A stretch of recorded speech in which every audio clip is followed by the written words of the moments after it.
Welcome back to Celebrity Radio. It's Alex Belfield talking to some of the country's biggest stars and some of my favourite people. And we've got one for you today.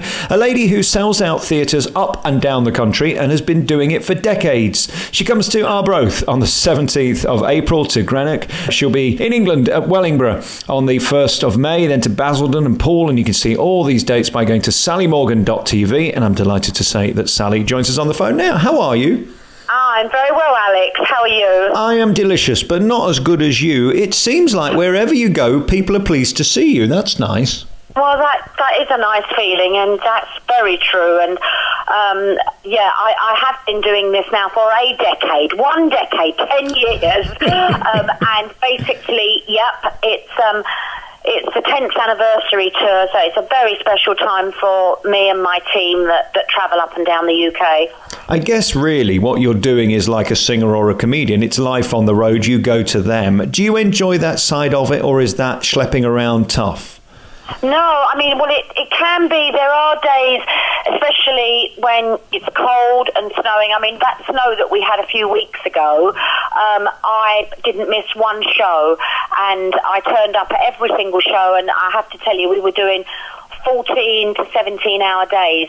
14-hour days are quite normal when you're on the road. By the time you leave to get to the venue, you do the gig, then you have to leave either to come home or to go onto a hotel so that you're near the place the following day. So it can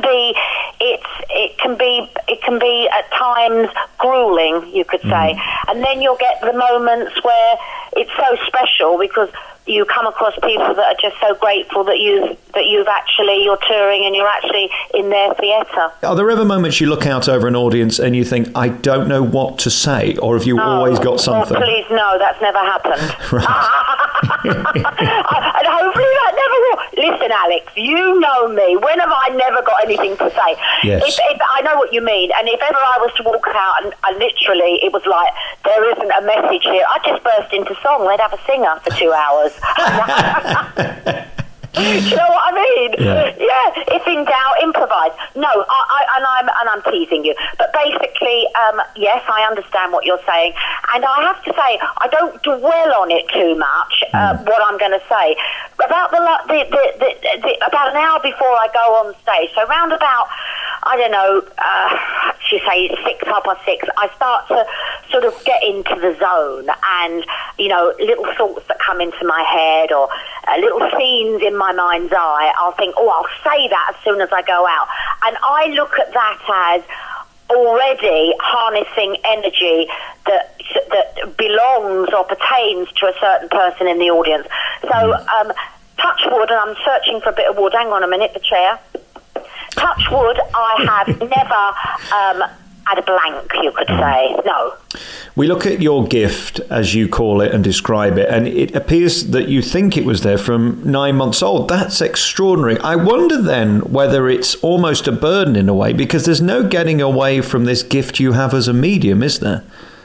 No, there isn't any way, and that's very true, because I often say on stage that, if I never did another reading, if I never did another show, if I never did, like I'm doing now, an interview, I will die a medium. That's basically, you could say, my calling, what I should be doing. So I can never get away from it. But there's a really, really lovely side to it where I'm told on a daily basis how much hope people get from disability. So it's sometimes we're just meant to be doing certain things that, are not easy. And this work, when I say it's not easy, the work is easy because it's just there. I don't want to sound clever, but it is. But actually, you could say living with this and trying to explain it, or just even letting people know what is happening in your head in my own language, because I'm not an academic, that can be very tiring, and it can be punishing. It can. But then I'm talking to you as a 67-year-old lady, and I've been doing it all my life. So it's not surprising that at times I think, do you know what? This is tough. And we look at, of course, most of the people who are coming to you are looking for some form of solace. They are. They want. I would say that 95% of the audience want a message, and I would say the other 5% are there because they tell me on the lineup they're there to support a friend or a relative, or they've come out of curiosity, or they've they've seen you on the telly, so they want to go and see this lady for real, and she's in our local theatre. So there are always a percentage of the audience that if you said to them, why are you here, they would probably go, I don't know, but I just thought I'd come along. So that's nice to welcome them. And then you've got the other, you could say, 95% that are there for a message. And of course I will never ever be able to get around the whole audience, but they know that. But people enjoy watching others receive messages because it's fascinating. When does it become distressing to you? I wonder, having seen your show, when you're talking about, for example, a young person in a car accident or something like that. This is incredibly distressing stuff. How do you cope? I mean, what toll is it taking on you emotionally? I do cope because I have to go and do the show after, and I have to do the next message after that distressing one. But I've no embarrassment in shedding a tear or crying on stage with the person or with most of the audience, and I deal with it, I hopefully in a very honest way, which is not trying to not cry. Because that's me, I'll have a cry with the person, and I do as I'm getting older. I've got children now and grandchildren. When I did this when I was sort of like 13, 14, 15, 16, you haven't lived life. I was a baby. So, I would perhaps give a message or say to somebody, he hung himself, didn't he? And I've always been a compassionate and a nice person like that. But nowadays, when I see that, having lived and having had children and having now got grandchildren, that's very difficult to see because it's like there but for the grace of God. So, I was only just talking to a girlfriend who's just come over from France, and we were talking about my work. It was something, I don't know what we were saying, but basically I said to her that there's no doubt about it. Oh, I know, she was talking about me retiring, that's it, and about when am I going to go and live in France. And I said, I can never retire because this work, you get better as you get older. Right. Because you can tap into it easier, can you? Well, I think that I don't think, I wouldn't say that I can tap into it, to put in your words, exactly the same as I did when I was 12 or 13. But what I think you do is you learn, life shows you could say, a speed and how things should be done. You grow, don't you? You grow, and there's no doubt about it. The older I am becoming, I feel I'm at my best, at my peak. Well, hopefully I'm not going to die yet, so I should probably be feeling this way when I'm 70 and maybe 80. So it's a bit like, there's no doubt about it. The older you get, when you are the real deal, when you are a real medium, you will get better with age. When I used the phrase tap into it, I wasn't being trite or facetious. No, and I think it's good to put it in normal language. Yeah. I don't like the vocabulary that can go with this work, as far as I'm concerned, is off-putting. How do you describe it? I just sort of say that I get these thoughts in my head, and I like to, because it's all about energy, and I like to feel I'm just harnessing the energy around the individual that's in the room at the time, in the theatre or whatever. And again, as you look around the room, do you hear the sounds before you see the face of the person who it's relating to? How does it work? No. Do you know what? You're asking questions my friend was asking this morning. There are no rules. There is no right or wrong way. I can sometimes think, oh, God, and I'll go, oh, I just heard someone say whatever, say Mary or something. And then other times I can see someone and I think, oh, her name's Mary. So there are no written rules with this work. It's like, sometimes somebody loses a child, let's say they lose a child at birth. So there's a little baby, or I get everything I get the baby's name, the baby's date of birth, but I'm not seeing a baby, I'm seeing a toddler. Right. And they'll go, well, you've got everything apart from the fact that my baby died at birth. So if I'm seeing, say, a toddler or 2 or 3, I always say, did you have a sibling? Did you have a child 3 years after that baby was born? They'll say yes. So sometimes babies that pass as babies will grow until the next or the last sibling is born, and they'll stop growing when maybe the next person in the family dies. So there are no written rules. And I remember once, years and years ago, this elderly lady coming, and she wasn't with her daughter, she was with her daughter-in-law, and she was like maybe 90, and she'd lost a son, and he would have been 70, and I got everything. Now, she'd waited 70 years for that. Isn't that amazing? There are no written rules. It's either without wishing to sound conceited, you're either a medium and you can harness that energy, or you're not. Yeah, nothing in between. There really isn't anything in between. And I look at... really isn't. And I look at your history and the people who have been naysayers and attacked you, and most of them have lost in court, which is interesting. All of them have lost in court. Well, not most, all of them. Anyone that I have decided that called me a fraud because I'm not, they better be careful, because I'm not having that said about me. Because with my work, it comes from me and my head. So, maybe I have to look at that when people really want to be what I call the unreasonable cynic or skeptic, right. Or the hardcore cynic and skeptic, where they're basically... they don't want to debate, they don't want to talk about it and discuss it, because I'm willing to listen to anyone, what they want to say, what I can do. If they want to, it's a bit like a diagnosis. If you can give me a diagnosis where you can say, you are not a medium, this is what is happening, I'm willing to sit and listen. But until then, this comes from me.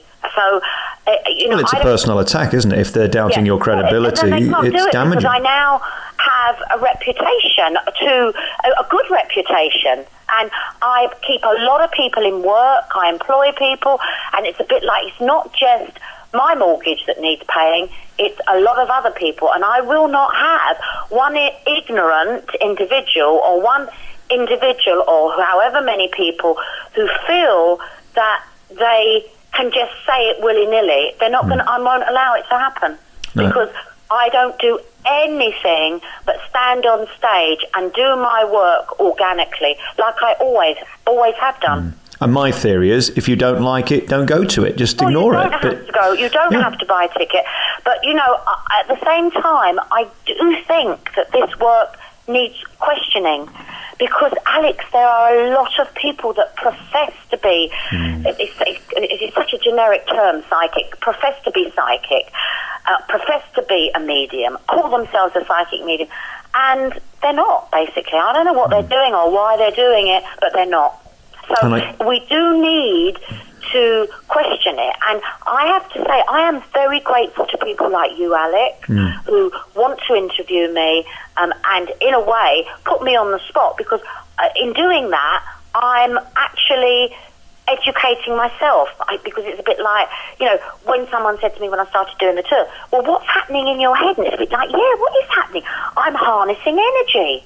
Which is to most extraordinary. I mean, I don't have your gift, so I can't understand it. I can listen to your explanation. That's all I can do, isn't it, really? Yeah.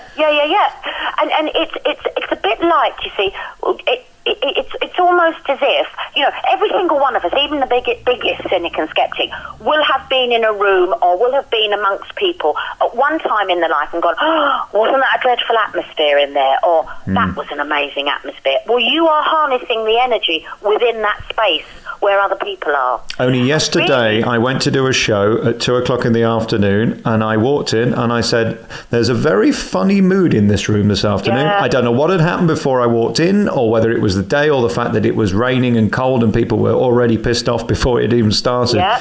But isn't it funny how you can just feel a room, you can feel warmth, but you can equally feel when there's not? That's your natural form of, you could say, your natural psychic ability, your natural sort of intuitiveness sitting there, coming up to the surface. And that's on like a very, very, very shallow level. Yeah. And then you can go to the other extreme of that. If you looked at that as a pencil or a line, goes right to the other end of that pencil, that line, and you're looking at a medium working. Yeah. I love the fact you're litigious and that you protect your own product. I wonder then if there should be some law against the fakes and the people who are ripping people off pretending. Got to prove it, haven't you? You have to, at the end of the day, like I had to prove that I was not a fraud, you have to prove that you know, I just think it's an area where... because people are vulnerable and they could be taken advantage of. That's why we have to be careful, isn't it? And you know what? I always say as well, because we have this ability to judge an atmosphere, or people that see me, come to see me, and there are plenty of them that are in the audience throughout the years that I've been doing it, but you would talk to them and they go, no, I didn't like her, which is fair enough. You know, some people, and then you might say, oh, why is that? And they'll go, I don't know, I just didn't like, well, they were getting, and I would say to them, anyone said to me, I was really getting an odd feeling about that, I'd go, listen to your gut feeling. You know, you know, there are, and then there are other people that are there, and they'll go, oh my goodness me, it was just amazing. So we are all different, aren't we? You know, we're not, thank goodness we're not the same. I tell you, when I started to get really interested in what you do was when I started reading these articles about the police who use people like you. I mean, they wouldn't waste their time if they didn't believe that some of it was credible. I wonder, firstly, if you've ever been asked and been involved in that, and your opinion on it. Right. Many times been asked by the police, and many times worked with the police, but...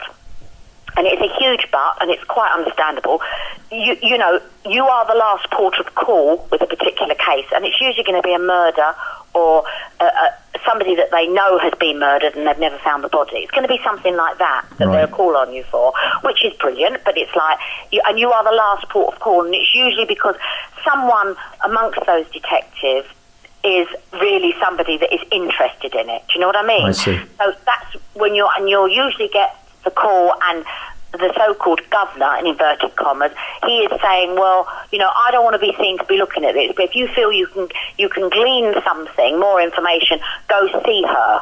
Right. And I've done quite a bit of work with the police, and I've always found even the sceptical police who, you know, can be in the same room with the people that have asked you to be there, they're very, very pleasant. And, you know, at the end of the day, there will never, ever, ever be a police force or a particular detective, a group of detectives working on anything that will turn around and say, this case was completely solved because of a psychic. They're not going to do it. Right.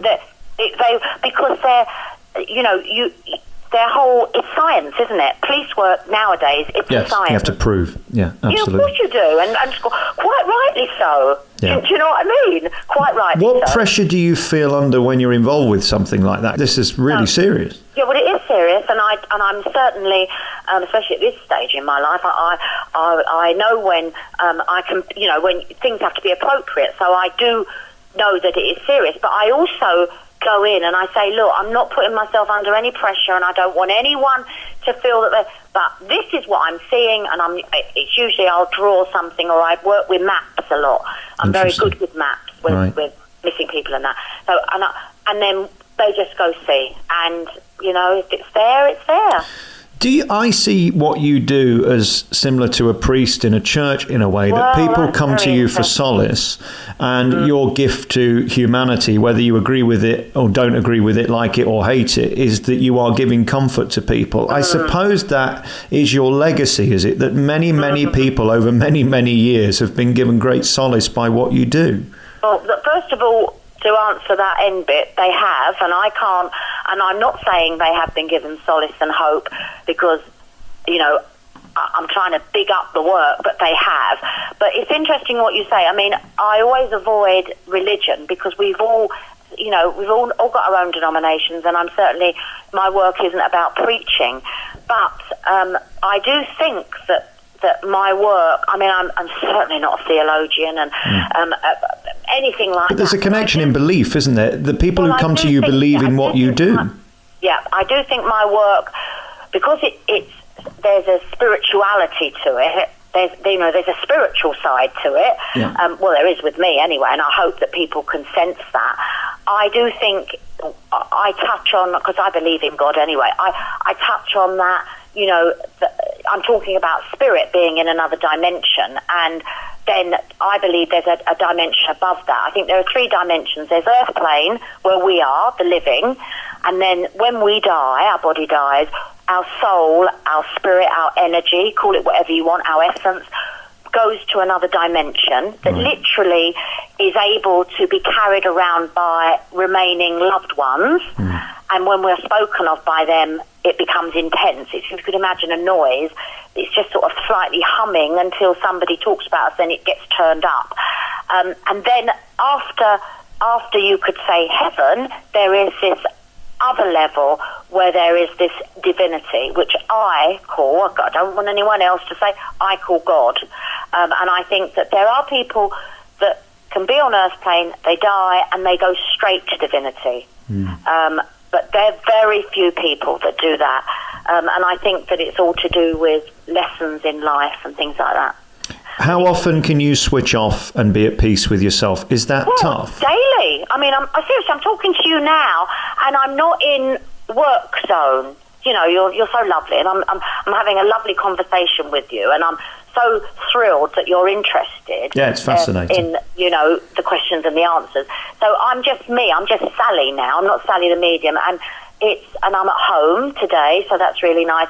So I'm not in work mode, so my head is. I'm sitting here at the moment, and I'm looking out into my hall. There's a lamp, and the lampshade's crooked. And as I'm talking to you, I'm thinking I'm going to straighten that when I get up. So I'm very much a housewife mode. Yeah, exactly. Isn't that lovely, though, that you can switch off and be you and be present at home? That's brilliant. You could never do this work if you didn't. No, it'd be too much. Listen, I could talk to you all day. You're one of my... Alex, it's so wonderful, and so very nice of you to invite me on your programme. Pleasure. Anytime. And all your lovely listeners who love you very much. And very kind. I just want to say to each and every one of them, that it's brilliant that they tune into you, and may it go on for a long time, darling. And same to you. And regardless of whether people love you or hate you, there's no doubting the comfort you give people, and that's a gift, if nothing else. And congratulations for that. And I would say to people that find, me or the subject matter distasteful, it's okay. We've all got our own.